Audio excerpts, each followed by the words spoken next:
Tapi itu gue nggak bilang settingan ya. Itu ya emang kebodohan wasit aja. Emang ketidakkompetenan wasit itu. Harus dievaluasi lah. Lagi nggak sih menurut lu wasit kasekarang nih? Dievaluasi apa dievakuasi nih? Evakuasi korban banyak. Evaluasi coy. Kayak yang pertandingan di Asia kan harus dievakuasi. Aduh.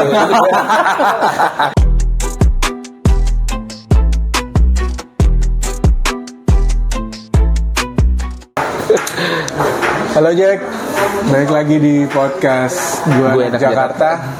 Sorry nih, udah lumayan lama ya kita podcastan, tapi tetap ada konten kemarin. Dan sekarang kita akan coba ngerangkum Persija yang udah 3 pertandingan berturut-turut menang 3 poin terus.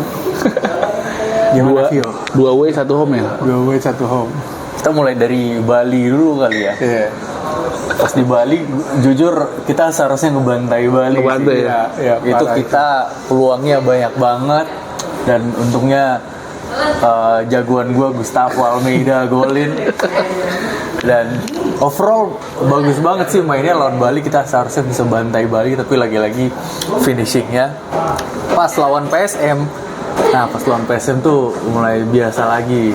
Kayak gak terlalu gimana sih performanya, nggak ngalir lagi karena stadionnya juga butut sih rumputnya butut dan nggak berkembang permainan nggak berkembang, alirannya gitu-gitu lagi. Tapi lawan Malut kemarin itu gokil performanya. Kita juga seharusnya bisa ngebantai asli Malut. Bisa ngebantai itu gila kalau pada tenang ya. Pada tenang bisa berapa gol? 5 gol. Itu sayang banget sih. Dan sayangnya kemarin di akhir-akhir kayak kehilangan fokus. Terus defense-nya agak gue nggak tahu ya, tiba-tiba switch off aja gitu. Terus mereka dapat 2 gol. Untungnya Fabio ada roketnya itu ya, dia golin bagus banget. Gue nggak expect banget sih. Ya anehnya kita main bagus selalu pas away ya. Kayak pas lawan Persita bagus. Lawan Bali bagus, lawan Malut bagus. Tapi di home kayak ada sesuatu yang beban mungkin kali. Ngalangin gitu. Emang kalau dilihat di pertandingan-pertandingan yang disebutin tadi, kayaknya faktor pembedanya tuh di lini tengah ya. Di tengah. Kayak pas Jordi Amat main di lini tengah tuh lebih ngalir gitu positionnya. Dia kayaknya udah mulai nyaman dengan posisi baru kayaknya ya. Kayak bakal diplot di situ terus ya. Apalagi Thales Lira sama Rido juga makin padu kan. Emang saling melengkapi juga tipenya tuh. Iya mungkin cederanya Hanif buat membawa berkah buat Amat ya. Dengan posisi barunya dia ngetel juga ternyata bagus juga. Dan menurut gue ada faktor lain sih kenapa serangan kita lebih ngalir, baliknya Tubarau. Walaupun pas lawan Persib ya kita kecewa lah ya sama Tubarau, tapi kecewa banget gue itu. Dengan adanya dia overlapnya bagus, crossingnya bagus, tapi ya karena dia secara natural winger, ya defense-nya dia kurang. Kayak kemarin kita kebobolan juga seharusnya dia yang telat main.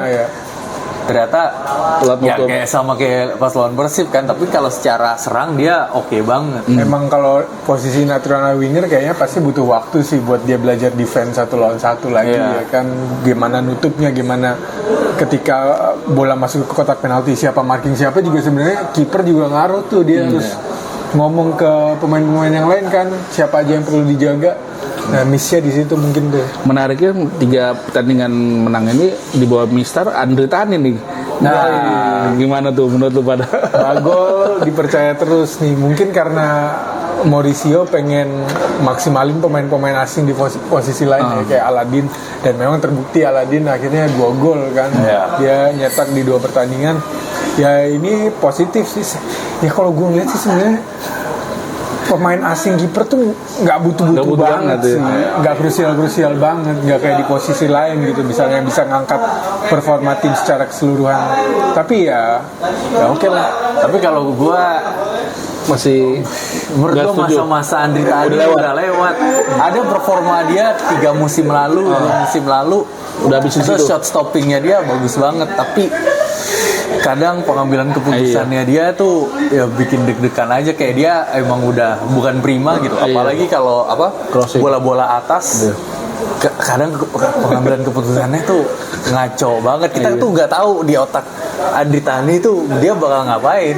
Dia tuh impulsif banget pemainnya. Kadang brilian, kadang ya merugikan kita gitu. Kemarin aja gue 2 gol aja dia nggak ngapa-ngapain, nggak ada aksi-aksi ngapain, diem aja. Tapi kalau itu emang emang bola susah. Bola susah. Kalau itu emang seluruh barisan pertahanan tuh kayak kesirep gitu loh. Tiba-tiba hilang fokus, tiba-tiba bengong gitu. Dan kalau memaksimalkan pemain asing di posisi lain, menurut gue kita bisa coba Sirus sih, dia kan orang Indonesia. Gue sih itu Eduardo absen kenapa sih, cedera apa akumulasi ya? Gue nggak tahu juga, tiba-tiba Andri Tani yang main tuh apa? Di cadangan juga nggak ada masalahnya. Nggak dibawa. Kayaknya sih cedera ya. Kayaknya, atau ya lagi-lagi tadi mau maksimalin di posisi lain. Nah sejauh ini maksud gue semua pemain baru gimana menurut lo di 3 pertandingan terakhir, 4 ya emang Arema belum banyak semua ya, belum main full. Menurut gua belum maksimal. Kita mulai dari Aladin nih. Aladin boleh. Aladin pemain lah ya. Gua sangat improve. Ya. Aladin tuh kalau kata orang-orang Inggris dia tuh chaos bowler. Dia chaos bowler. Gue tuh keinget kalau ngeliatnya kayak Darwin Núñez. Kayak dia secara teknis nggak terlalu bagus, tapi dia pasti bikin pertahanan lawan kesusahan walaupun dia chaos banget mainnya. Kadang pengambilan keputusannya juga kurang, seharusnya passing dia nggak passing. Terus kayak crossing pakai kaki kiri, mungkin kaki kirinya nggak terlalu agak sulit, tapi kemarin improve banget sih. Kayak kemarin nggak ada yang nyangka kan, badan sekecil itu dia sundul golin masuk. Gue kira Gustavo, ternyata di belakangnya ada. Kayaknya kok gue ngeliat Aladin tuh vertical jamnya lumayan tinggi. Soalnya saat kita counter attack, lu perhatiin deh, pasti Andri Tani ngincer bolanya tuh ke Aladin dulu. Terus habis itu dipantulin entah ke Maxwell entah ke Gustavo. Nah selain Aladin siapa nih yang pemain-pemain baru? Si Fajar belum maksimal ya? Fajar belum. Masih Tubarao yang main kan? Patinama juga masih Rio yang main. Nah kalau soal Saint Patinama susah saingan sama Rio. Bukan. Doni Pamungkas. Doni Pamungkas. Sama Doni Tri. Dia juga sulit. Dia juga mainnya taktis banget loh. Maksud gue nggak banyak megang bola, dia dapat bola teman kosong passing terus dia bergerak. Maksud gue passing bergerak kan yang disuatin pelatih kan gue. Dan passing gerak. Mungkin faktor ini juga kali ya. Shane kan itu kan cedera lumayan lama di Buriram. Jadi masih perlu waktu buat balikin lagi match fitnessnya dia. Terus ritmenya dia di pertandingan kan beda ketika lo di latihan dan di pertandingan yang beneran tuh temponya tuh beda, intensitasnya beda. Jadi itu mesti dibalikin lagi dulu. Nah menarik nih ketika nanti Shane udah fit, saingan deh sama Doninya lagi gacor juga. Terus selain itu pusing-pusing deh tuh masih susah. Udah saatnya nggak sih coba si Lira dicadangin, coba Paulo coba itu. Paulo kan cedera. Bali ya di akhir-akhir. Iya, hamstring kan dia. Ya. Nah itu kayak biasanya 2-3 minggu tuh kalau hamstring itu. Terus satu lagi Jen Mota ya, kemarin juga masih dari baru cadangan masuk masih menit-menit akhir masuknya. Dan sialnya dia tuh selalu masuk ketika tim tuh lagi dalam keadaan tertekan. Kemarin kan kita tinggal 10 pemain tuh. Jadi akhirnya dia main di sayap bukan di posisi dia asli. Posisi aslinya CMF Pak AMF sebenarnya bisa AMF dia sebenarnya. AMF. Kalau lihat di Inter Miami ya dia mainnya AMF. Nah menurut gue nanti lawan Borneo udah pengen lihat Cyrus gue sih dimainin. Udah saatnya main. Harusnya bisa dicoba ya. Iya. Terus Zylstra juga. Nah itu dia tuh striker. Zylstra juga kayaknya karena di Volendam jarang main di pertandingan yang beneran, jadi perlu dapetin ritme bertandingnya lagi tuh. Iya, maksud gue daripada bagus yang kata udah lewat masanya, kita coba deh nih mumpung ada kiper dari Indonesia juga kan masih tuh, Sirus Margono. Nah, terlepas dari hal-hal teknis, lagi-lagi kita mendapatkan banyak serangan cyber nih di media sosial. Pas lawan PSM katanya kita diuntungkan karena VAR-nya mati. Gimana tuh menurut kalian? Menurut gue kemarin kita diuntungkan sih. Soalnya seharusnya jagoan gue 5 gol sekarang. Tapi karena gak ada VAR, gak dicek golnya dia dianulir. Dibilang kena tangan. Padahal kena sini. Gue lihat replaynya ya kelihatan juga ya. Yang terjadi gue baca dari internet ya katanya masalah sinyal dan teknis tuh katanya. Kedua ruang VAR-nya tetap berbeda dengan yang mungkin dari GBK ke JIS ribet kali Bedain barangnya nggak? Iya, soalnya kan yang lain tetap di stadion itu terus kayak klub-klub lain. Nah Persija kan kandangnya lumayan masih pindah-pindah nih. Dan ada satu kejadian juga yang sebenarnya kita dirugiin juga. Apa tuh? Yang itu karena kalau kita lihat golnya PSM tuh sebelumnya ada foul ke Alano dulu yang harusnya bisa dicek sama VAR ya kan, counter attack kan tuh. Nah itu kalau misalkan dicek foul ya kan nggak jadi gol PSM dia nih. Nah itu justru kita dirugikan di pertandingan itu. Jadi nggak valid lah ya. Tudingan-tudingan kalau kita tuh diuntungkan dengan VAR yang maju. Terus kan mereka juga nyerangnya kiper PSM di Bayar karena blundernya banyak. Berarti itu terlalu spekulatif sih gol itu. Kalau gitu berarti kita juga bisa bilang dong si Tubarau di Barer misalnya sama dia ya kan, orang depan mata dikasih gitu tendang tinggal gol. Kalau yang kayak gitu, lo mesti nunjukin kwitansinya sih baru, atau rekening korannya gitu, tunjukin bukti transfer, baru valid tuh opini lo, ya nggak? Sama kemarin aja kita dirugikan kan, golnya gol Tubarau seharusnya gol. Iya, itu kan nggak tahu ya, gue kok ngeliat di rekaman ulangnya kan dibikin garis tuh, kan garisnya kan masih di garis yang biru, bukan di garis yang merah kan? Lagi pula tangan nggak ini kan, nggak bisa cetak gol, jadi kan tangan nggak dianggap. Iya, tapi dia argumennya adalah bahunya. Tapi kalau gue lihat bahunya tuh masih di yang garis yang biru, bukan masih aman lah. Harusnya aman gitu. Kalau golnya cakep tuh ngolongin kiper. Bener-bener tek didorong sekali terus langsung di placing gitu sama dia. Sama dari pertandingan kemarin Aditya Warman sih. Aduh. Gue sebelumnya udah bilang dia bagus mainnya tapi belum siap buat jadi pertandingan sepenting itu ya. Bukan pertandingan sepenting itu tapi jadi pilar pemain inti lah ya. Pemain tengah kita. Soalnya ya namanya pemain muda pasti bakal naik turun. Nah itulah salah satu buktinya. Iya, gue nggak nyangka aja dia ngikut kayak gitu. Sebenarnya ngikutnya juga. Iya, kayak cuman dia lagi dia lagi mendarat terus kayak nge-brace gitu loh. Tapi kelihatan sih sikutnya tuh masuk gitu. Ada gerakan tambahan. Gue nggak nyangka kayak seorang Adit ngapain kayak gitu. Posisi unggul. Itu juga istilahnya seniornya dia kan, si Sayur segala macam. Dan bukan di posisi yang benar-benar berbahaya gitu. Makanya. Tapi kayaknya itu bukan, maksudnya gue yakin Adit gak ada niat buat bener. Soalnya kalau dia mau nyikut langsung aja gini. Iya, mending disikat sekalian. Ya, tapi buat pembelajaran nih buat Adit. Tapi satu hal positif adalah Mauricio Souza tetap berani ya main pemain-pemain muda kita yang akhirnya ngasih jam terbang buat mereka makin mateng gitu. Nah emang pemain-pemain muda ini ya mesti dikasih kesempatan ya nggak sih buat berkembang. Ya emang mereka pasti membuat kesalahan tapi itu bagian dari resikonya. Nah besok nih lawan Borneo, gue nggak mau lihat lagi nih pemain-pemain buang-buang peluang yang kayak kita udah harus kill the game tuh harusnya kan. Mesti dilatih tuh penyelesaian akhir tuh, sayang banget kita bisa langsung di kill the game dari babak pertama menurut gue kemarin tuh. Lawan Borneo gue cuman ngeri si Peralta. Ya, Mariano Peralta ngeri banget. Sama ada satu pemain Borneo, dia masih di Borneo nggak ya? Siapa? Si Sihar siapa? Back kanan. Aduh nggak tahu lagi. Siran dia masih deh. Siran bagus. Overlapnya bagus ya, dia. bagus dia. Siran bagus. Kadang dipasang jadi fullback kanan, kadang jadi winger tuh dia. Iya. Nah, ngotot dia. Nah counter attack-nya tuh bahaya. Iya. Soalnya kan kita pas orang Indonesia leg pertama orang Indonesia. Kita pas leg pertama juga kalah 3-1 kan kita.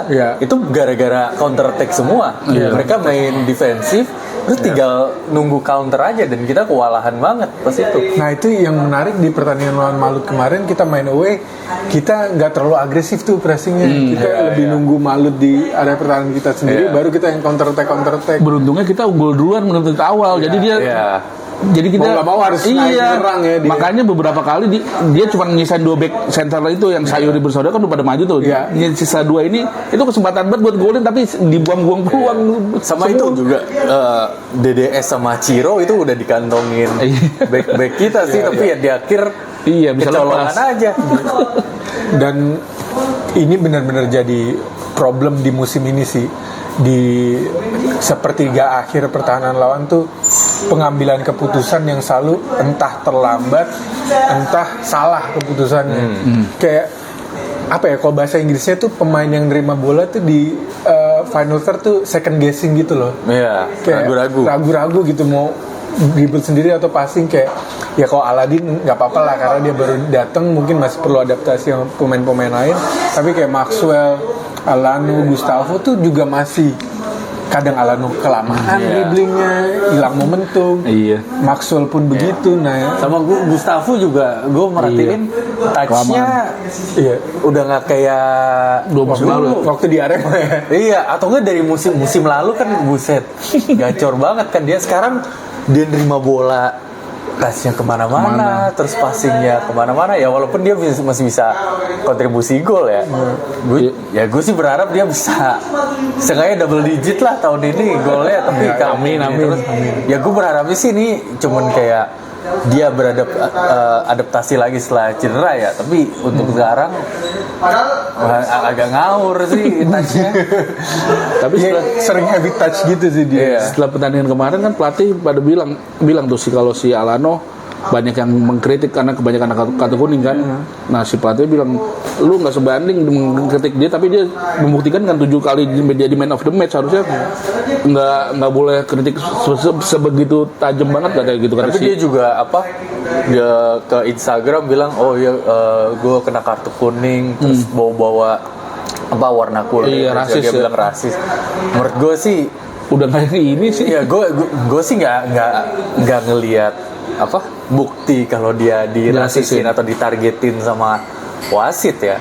Soalnya kartu kuning yang gue lihat dia emang pantas buat Dikasih kartu. Iya. Jadi ya menurut gue Alano harus ambil tanggung jawab atas perbuatannya dia sih. Jangan gampang kepancing sama tim lawan. Soalnya tim lawan ngelihat dia kayak gitu pasti Pancing. Udah tahu nih. Iya udah tahu kayak si Alano kita pancing terkartu. Kartu kuning. Dan dia berarti nggak main ya lawan Borneo nanti. Kurang tahu deh gue. Belum ada ini sih berita terakhir gimana? Nggak tahu, belum tahu gitu. Ya itu mesti dikonfirmasi lagi. Tapi seingat gue dia udah kebanyakan ya. nggak main tuh. Menurut lu Maluti nanti kemarin man of the match-nya cocok pas gak dia kata lu? Fabio kalau gue. Nah, gue juga Fabio. Benar, gue suka nggak setuju sama man of the match yang dari BRI Super League. Soalnya kenapa?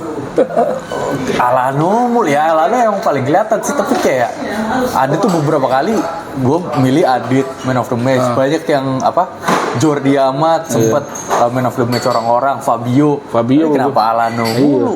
Kemarin tuh Fabio kan juga berkontribusi gol ke berapa ya? Pertama yang dia switch, dia pindah ke kanan langsung di crossing, sama dia gol yang roketnya itu kan udah cukup buat man of the match menurut gue. Nah itu asik tuh duetnya Jordi Amat sama Fabio. Kayak kalau sama Van Basten dua-duanya sama-sama agresif, oke lah kita bisa dapat menang bola lebih cepat ketika kita pressing. Tapi kalau sama Jordi tuh kayak lebih tenang gitu, lebih calm gitu. Gak gerasa gerusu gitu jadi. Sama ngomong Jordi, golnya dia kan dari set piece. Itu bagus banget set piece-nya. Tapi tetap banyak banget set piece kita yang kebuang-buang gara-gara skema. Iya, skemanya terlalu ribet menurut gua. Pengen kayak Arsenal gak sih? Nggak, kalau Arsenal kan UFC di kotak penalti. Ini beda. Kalau kita tuh terlalu ribet, di passing sini, passing situ, passing. Udah taruh aja langsung angkat gitu loh ke kotak penalti. Nggak usah banyak passing. Jadi banyak banget sih yang kebuang Terus ntar kalau kena counter kan ngeri juga. Dan nggak ada effort apa-apa buat crossing atau apa kan. Cuman passing doang, kehilangan bola, kena counter. Berarti si Ahmad udah bikin Van Basten cadangan, bener gak sih? Iya. Jadi lebih gitu. lebih cocok Ahmad sama Calonenko kan? Iya. Karena saling melengkapi jadi. Iya. Kalau Van Basten sama Calonenko kan kalau gue lihat ya tipikalnya sama-sama agresif. Jadi kayak yin and yang lah. Iya. Good cop, bad cop. Terus apalagi nih Noy kira-kira? Prediksi ini kali, prediksi lawan Borneo gimana? Prediksi lawan Borneo gue 1-0 1-0 menang kita. Di JIS kan ini? Iya di JIS. masalahnya pertandingan penting kayak gini kenapa mesti di JIS sih rumput yang nggak Iya. Hari jalan? Selasa lagi. Iya. Hari Selasa. Nah, kenapa tuh bisa weekday view? Tahu nggak? Nah itu gue nggak tahu dah. Banyak yang weekday juga tuh. Iya, semua. semuanya jadi weekday sekarang Iya. setelah bulan puasa. Ngejar jadwal kali ya. Oh, bisa jadi sih. Bisa jadi. Prediksi lu berapa? Gua Kan kita di Borneo kalah 3-1 ya? 31. kayaknya Harus menang nih udah nggak menang 2-1 sih kayaknya. 2-1. Kok gue sih 2-0 nih, maksud gue pengen banget gue Excel main lagi. Iya lo udah nggak main-main. Iya. Semenjak ada si Aladin, aduh jagoan gue Excel gak pernah dimainin. Oh jagoan lo Excel ya. Jadi kita bersaing gitu. Untuk kahu. Excel kan waktu yang ngelawan Arema doang nggak coret kan yang dia langsung dipuja-puji kayak Bambang. Iya itu kelebihan. Beban banget buat dia Iya, tuh. Tapi tipikal mainnya beda sih. Iya sih, karena dibilang Gara-gara lompat doang. Gol heading 2 doang. Sebulan 2 gol dibilang langsung DBP langsung bebannya berat banget tuh dia. Tapi kalau di JIS juga kita baru 2 kali menang loh di JIS, sisanya seri. Gue takut gimana Kayaknya feng-shui-nya lagi nggak bagus ya. Iya, rumputnya itu kemarin rumputnya jelek banget Gue dulu. yakin kipernya PSM blunder Iya. juga gara-gara rumputnya itu. Nah gitu ya. Lu 1-0 tadi. Gua 2-0. 2-0, gua 2-1. 2-1. Berarti lu paling optimis ya. Optimis. Ya kita berharap juga ya tetangga juga kepleset Nah, ya. Iya, lawan Persebaya. Persebaya. Duluan dia kayaknya mainnya besok. Iya, Senin, mereka Senin. Senin. Oh, di Senin ya? Iya. Dan Persebaya itu kemarin baru menang tuh lawan siapa ya Persebaya kemarin? Lawan PSM. Iya, lawan Persebaya menang PSM. lawan PSM. Iya. Persebaya. Dan mereka tuh lagi di Iya, menang lagi di 1-0. tren kemenangan juga tuh Iya. Persebaya. Iya, sejak mereka dipegang Bernardo Tavares, itu mereka bagus banget sih mainnya. Apalagi kayak pemain-pemain kayak Gali Freitas itu udah mulai kelihatan lah kualitasnya mereka. Di pertemuan pertama berapa sih mereka? Ingat gak? Gue lupa dah. Tapi musim lalu mereka kalah di GBT. Persib kalah di GBT. Musim tadi yang sebelumnya di Bandung 1-0. Tapi emang di GBT tuh nggak pernah gampang sih. Iya. Iya. Pertandingan terakhir di GBT Persib dibantai 4-1 tuh. Iya. Itu yang Bruno Ferreira terus si Rivera Oh iya. golin. GBT selalu susah sih kecuali buat Persija kemarin. Mudah-mudahan hasil yang sama. Iya, mudah-mudahan kepleset lah nih mudah-mudahan Persib. Jadi bisa nempel. Tapi Vio lu sebagai pemerhati Persib kemarin lawan Madura United gimana? Persib lu enggak. Gua nggak nonton. Iya 5-0 deh ya. 5-0 ya. Iya. Tapi emang Madura Unitednya juga Iya, lagi jelek lagi sih. jelek juga ya. Gue nonton Persib pas lawan Persita. Itu iya, juga betul. wasitnya kacau iya banget tuh. tuh. Yang crossing. corner. Iya, pas di crossing terus tiba-tiba wasit nyepluit terus kayak ada pergantian pemain padahal nggak ada pergantian pemain. Aduh. Tuh kacau sih. Itu agak-agak kayak kata adminnya Persita ya, Apa tuh? jujur janggal. Itu gue cari komennya di mana sih nggak nemu lagi. Di officialnya Persita mungkin dihapus kali ya. Oh, gue cari di mana di komen gini nggak nemu gue. Dia di Instagram apa di Twitter gitu, dia adminnya nulis jujur janggal. Kocak sih. Itu semoga menang lah nih Persebaya. Bukan ya di akunnya BRI Super League kalau nggak salah dia komennya? Iya jujur janggal gitu. Kocak. Itu kacau. Tapi itu gue nggak bilang settingan ya. Itu ya emang kebodohan wasit Iya, aja. emang ketidakkompetenan wasit Iya. itu. Harus dievaluasi lagi nggak sih menurut lu wasit-wasit sekarang nih? Dievaluasi apa dievakuasi nih? Evakuasi korban banget. Evaluasi coy. Kayak yang pertandingan di Asia kan harus dievakuasi. Aduh. Siapa tuh ya? Iya wasit-wasit Liga 1 mesti dievaluasi lagi menurut gua. Dikasih pembelajaran ulang nih. Kayak kalau begini-begini gimana Dan gitu. gak cuman yang lokal sih, yang internasional juga Iya. harus diinin lagi sih. Ya mudah-mudahan Persija dapat hasil yang terbaik, yaitu kemenangan hari Selasa nanti. Dan yang di atas kita berharap yang di atas kepleset. Jadi BRI Super League makin seru ya. Ketat, iya. Kita beda berapa poin sih sekarang? Sekarang ya? 3. 3. Yang 3. Tapi Sekarang dia 3 masih tapi nyimpen ada satu pertandingan. Mereka lawan Borneo yang sisanya. Oh iya beda 3 tuh. Borneo sama kita beda 1. Iya. Nanti kita masih kedua ya. Nah, ini bisa jadi pekan-pekan yang krusial Iya krusial banget nih. buat 3 tim ini ya. Mudah-mudahan Persija bisa Maksimal. Amin. Amin. Terus Ya, apa? semoga bisa ini ya Apa? di bulan Ramadan kayak zamannya Thomas Doll nggak kalah Yoi. menang semua di bulan Ramadan. Dia jadi kangen Thomas Doll nih. Dia zamannya dia nggak dikasih pemain yang dia mau sih katanya sih. Iya. Banyak yang dari manajemennya gitu dah. Kayaknya cukup ya. Cukup segini aja Ya, dulu deh. podcast kali ini.